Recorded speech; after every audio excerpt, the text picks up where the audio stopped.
বন্ধুরা, দিশানের রান্নাঘরে সবাইকে স্বাগত। এই যে দেখুন মাছকলাই শাক, এই মাছকলাই শাক দিয়ে আজকে একটা রেসিপি করব। ভিডিওটি দেখতে থাকুন। দেখুন মাঠে প্রচুর হয়েছে, এই শাকগুলো তুলছি এখন আমরা।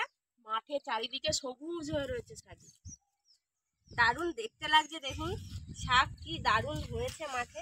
আমরা ডাল বাগানে বসে বসে শাক তুলছি,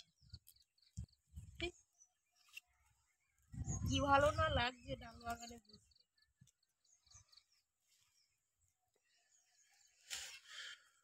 চারিদিকে সবুজ আর সবুজ। দেখুন বন্ধুরা, শাকগুলো তুলে নিয়ে চলে এসেছি। এবার ঠাম্মার কাছে দিয়েছি কাটতে। এই যে ঠাম্মা দেখুন মিহি করে কুচিয়ে দিচ্ছে। শাকগুলো প্রথমে এরকম করে মিহি করে কুচিয়ে নেব। পুরো কচি কচি আগা কেটে নিয়ে এসেছি। দেখুন পুরো একদম কচি শাক। এই সিজনে এই শাকটা খেতে খুব ভালো লাগে শীতের সময়। আপনারা রেসিপিটা দেখতে থাকুন।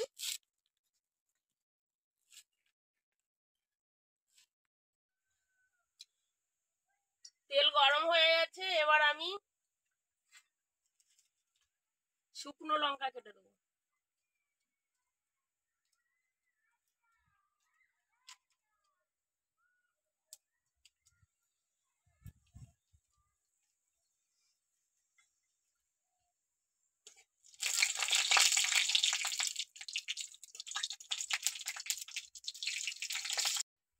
এবার পেঁয়াজ কুচি দিয়ে দেবো, রসুন। পেঁয়াজটা একটু হালকা করে ভেজে নেব।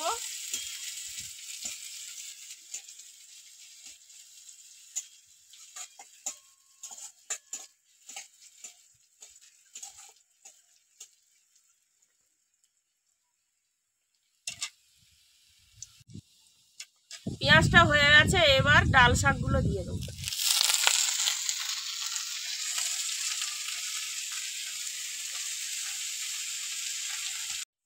এবার ভেজে রাখা চিংড়ি মাছগুলোও দিয়ে দিচ্ছি।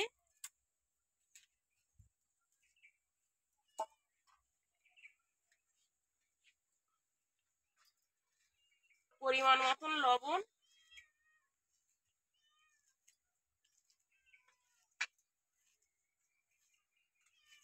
আর হলুদ।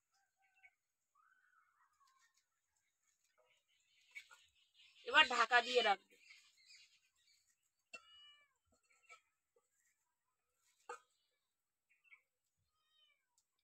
এবার ঢাকাটা খুলে নেবো। দেখুন শাকগুলো কমে গেছে একদম।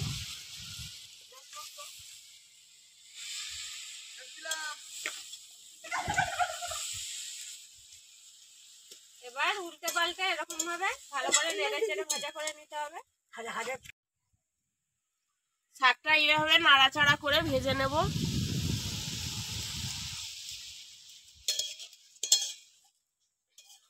এইভাবে নাড়াচাড়া দিতে হবে। এই দেখুন একটু জল বেরিয়েছে, ওই জলগুলো শুকনো হয়ে যাবে নাড়াচাড়া দিতে দিতে, দিলে শাকও ভাজা হয়ে যাবে।